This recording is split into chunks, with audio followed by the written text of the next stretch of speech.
ஸ்ரீ ஆண்டாள் திருவடிகளே சரணம். ஆண்டாள் பாசுரம் 2 பொருள்.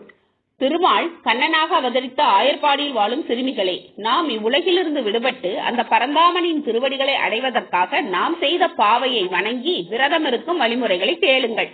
நெய் உண்ணக்கூடாது, பால் குடிக்கக்கூடாது, அதிகாலையே நீராடி விட வேண்டும், கண்ணில் மை தீட்டக்கூடாது, கூந்தலில் மலர் சூடக்கூடாது.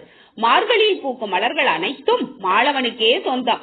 தீய செயல்களை மனதாலும் நினைக்க கூடாது. தீய சொற்களை சொல்வது கூட பாவம் என்பதால் பிறரை பற்றி கோள் சொல்லக்கூடாது. இல்லாதவர்களுக்கும் துறவிகளுக்கும் ஞானிகளுக்கும் அவர்கள் செய்யும் போதும் என்ற சொல்லும் அளவு தர்மம் செய்ய வேண்டும். விளக்கம்: ஒரு செயலில் வெற்றி பெற கட்டுப்பாடு மிகவும் அவசியம். வாயை கட்டி போட்டால் மனம் கட்டுப்பட்டு விடும். மனம் கட்டுப்பட்டால் கடவுள் கண்ணுக்கு தெரிவான். அதனால்தான் பாவை நோன்பின் போது நெய், பால் முதலியவற்றை தவிர்த்து உடலை காப்பதுடன் தீய சொற்கள், தீய செயல்களை தவிர்த்து மனதை சுத்தமாக்குவதையும் கடமையாக்குகிறாள் ஆண்டாள்.